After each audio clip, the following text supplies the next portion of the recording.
तुम्हारी रघुपति भक्ति निरंतर बढ़ती रहे बस।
हमारे अस्त्र को आपने अपने मुख में स्थान दे दिया। ये मित्रता कब हुई प्रिय हनुमान? इनसे वाद विवाद करने में आपको प्रतीक्षा करनी पड़ती प्रभु, इसलिए मैंने सोचा अपने मुख में ही स्थान दे दूं।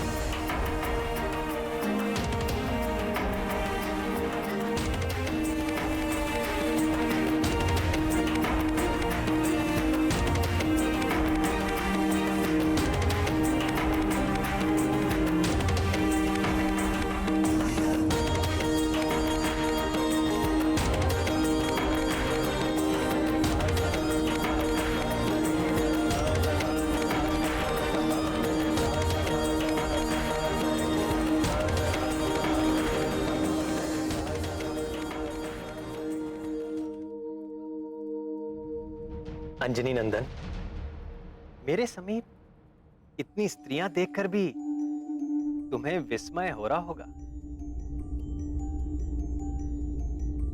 हो तो रहा है प्रभु।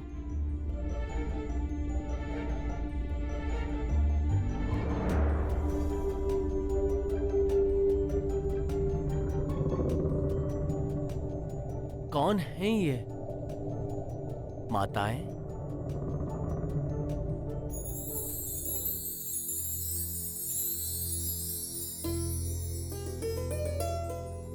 तुम्हें स्मरण होगा कपिवर, त्रेता युग में अनुजों और सेना सहित मैंने सरयू नदी में जल समाधि ले ली।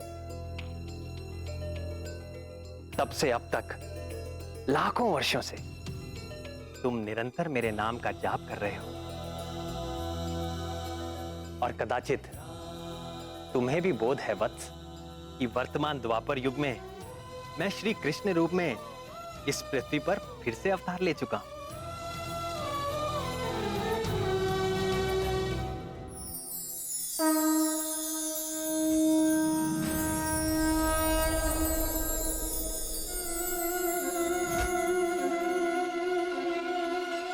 और कदाचित तुम्हें यह भी ज्ञात होगा कि इस अवतार में मैं 16 सहस्र 108 रानियों का स्वामी हूं। यहां उपस्थित ये सारी स्त्रियां मेरी विवाहिता हैं। तुम तो सदैव मेरे हृदय में वास करते हो प्रियवर। तुम तो मेरा स्वभाव जानते हो। मैं समदर्शी हूं, सबके साथ समान भाव रखता हूं। केवल तुम जैसे भक्तों पर मेरी विशेष कृपा रहती है। मैं तुमसे बहुत प्रसन्न हूं हनुमान। मांगो, वर मांगो। नाथ, यदि आप मुझसे सचमुच प्रसन्न हैं, तो मेरे हृदय में सदैव बसने वाले सीतापति धनुष बाणी प्रभु श्री राम के रूप में मुझे पूर्ण दर्शन दीजिए।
तुम सा प्रिय मुझे कोई नहीं हनुमान।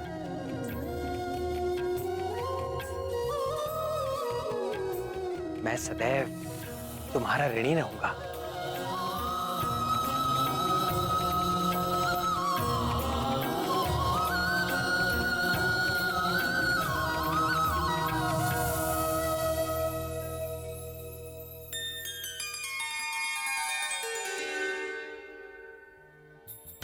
देखो हनुमान, अगले कल्प में तुम्हें ब्रह्मा जी का दायित्व धारण करके इस सृष्टि की रचना करनी होगी। करोगे ना?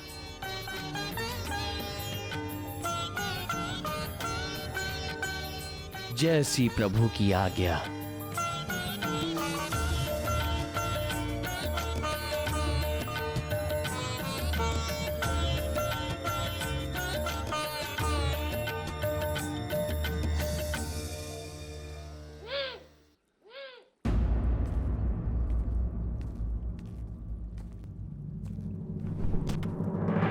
सुनो मित्र सुदर्शन, अभी यहाँ पर परमवीर हनुमान आने वाले हैं। सावधान रहना, भूलकर भी उनसे उलझना मत, नहीं तो। ऋषिराज, वो तो आकर चले भी गए। आकर चले गए? बल ही नहीं, गति में भी वो मुझसे बढ़कर है। और मारक क्षमता में मुझसे भी बढ़कर। मित्र वैनते, मैं क्षमा चाहता हूं। आज मैंने व्यर्थ ही आपके आगे अहंकार किया। नहीं नहीं अस्त्र शिरोमणि, भूल मेरी थी, क्षमा तो मुझे मांगनी चाहिए।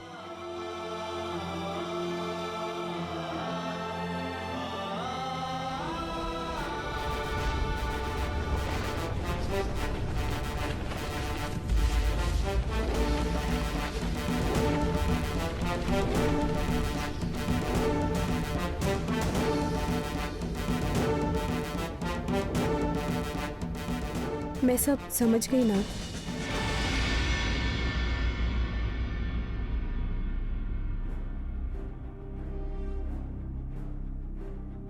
क्या समझ गई प्रिय? यही कि आपने ये सारी लीला मेरा गर्व भंग करने के लिए खेली। रानी सत्यभामा, आपके साथ अस्त्र शिरोमणि सुदर्शन का भी गर्व भंग हो गया है। और पक्षीराज गरुड़ का भी।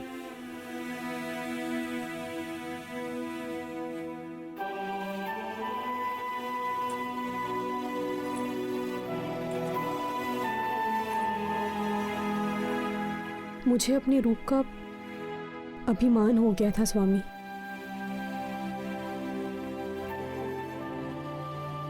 मैं ये भी भूल बैठी कि आप कभी किसी पर आसक्त नहीं होते, मात्र लीला करते हैं।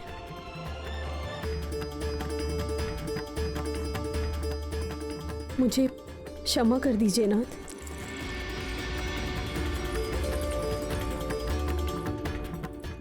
जहां अहंकार होता है वहां प्रेम नहीं रहता। अहम के जाते ही भक्त और भगवान में कोई भेद नहीं रह जाता।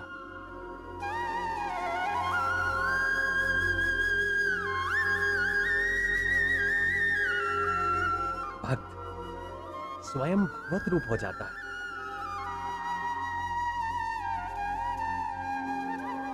ये है प्रेम की शक्ति। जानती हो सबसे बड़ा प्रेमी कौन है?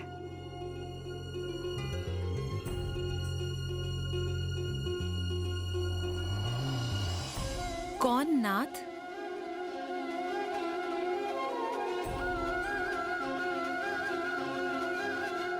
पवन पुत्र हनुमान।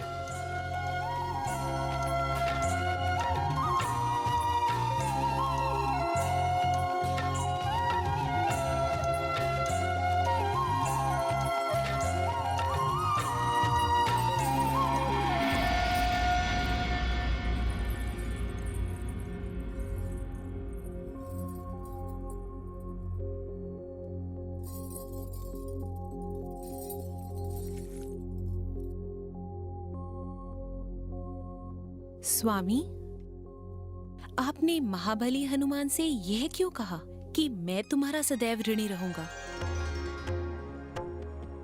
भक्त तो भगवान के जन्म जन्मांतर से ऋणी थे और सदैव रहेंगे, परंतु भगवान भक्त का ऋणी हो, यह तो महान आश्चर्य का विषय है। कारण ही कुछ ऐसा है कि मैं ऋणी हूं और सदैव रहूंगा। तो बताइए ना प्रभु।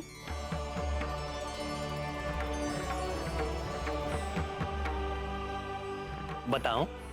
जी बताइए। तो सुनो। वीर हनुमान ने मेरे प्राणों की रक्षा की थी।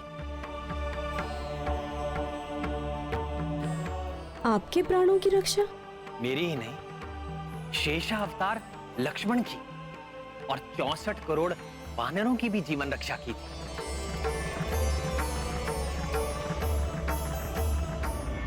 ये लंका युद्ध की बात। हमारी सेना के अद्भुत पराक्रम से राक्षस सेना त्राही त्राही करने लगी, तो रावण ने अपने मायावी पुत्र मेघनाथ को युद्ध भूमि में भेजा। ये मेघनाथ बड़ा ही कुशल योद्धा था। उसने ब्रह्मास्त्र का प्रयोग करके हमारी संपूर्ण सेना को मरणासन कर दिया।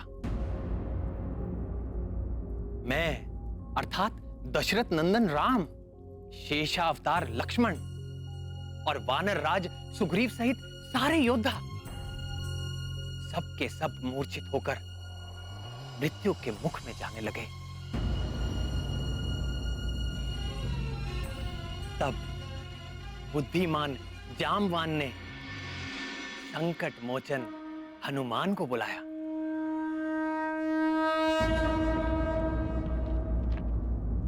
तात, आप ठीक तो हैं? मान, संपूर्ण सेना की दशा देखो पुत्र, सबके प्राण मंद हो रहे हैं।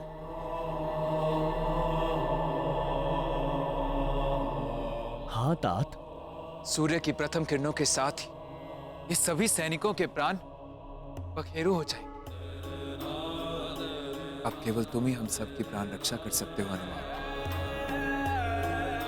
किसी दूसरे में ये योग्यता नहीं है। श्री राम भी इस घड़ी में तुम्हारे पराक्रम के आश्रय हैं। और मेरा पराक्रम मेरे प्रभु श्री राम के आश्रय। मैं जानता हूँ पुत्र, तुम्हें बहुत दूर हिमालय जाना होगा और ब्रह्मास्त्र के उपचार के लिए औषधियां लानी होंगी पुत्र। हिमालय? हिमालय तो यहाँ से सहस्त्रों योजन की दूरी पर है। चकित न हो राक्षस राज, विलक्षण हनुमान पवन पुत्र है और पूरी तरह सक्षम। उनके लिए ना तो कोई कार्य दुष्कर है और ना ही कोई स्थान दुर्गम। आप औषधियां बताइए तात। उनके नाम ध्यान से सुनो पुत्र। मृत संजीवनी, विशल्यकर्णी, सुवर्णकर्णी और संघानी। ये हिमालय पर कहाँ प्राप्त होंगी तात? ऋषभ नामक सुवर्णमय शिखर और शंकर जी के निवास कैलाश के बीच द्रोण नामक एक पर्वत है पुत्र, जो अपने प्रकाश से अलग ही दिखाई देता है। उसी पर्वत पर ये चारों औषधियां मिलेंगी, जो अपनी विशेष आभा से चमकती रहती।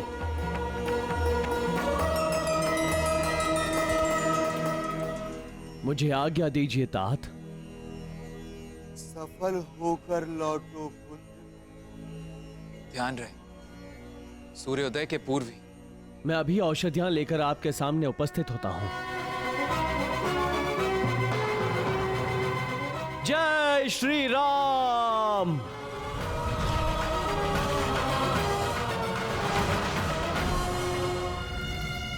सूर्योदय के पूर्व द्रोण पर्वत से औषधियां लाना अति दुष्कर ही नहीं, असंभव।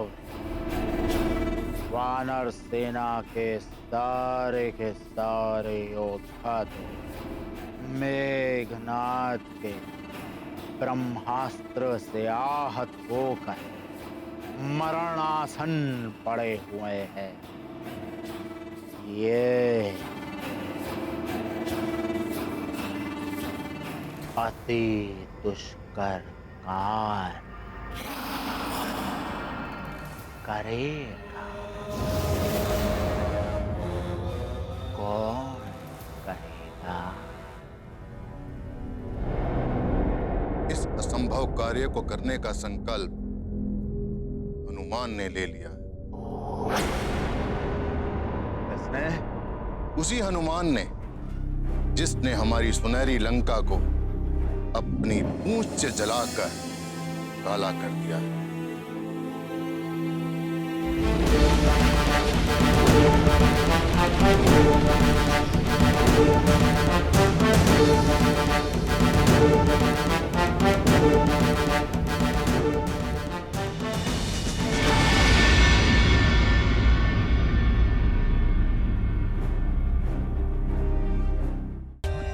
For more updates, subscribe to our channel, click the show links and enjoy watching the videos.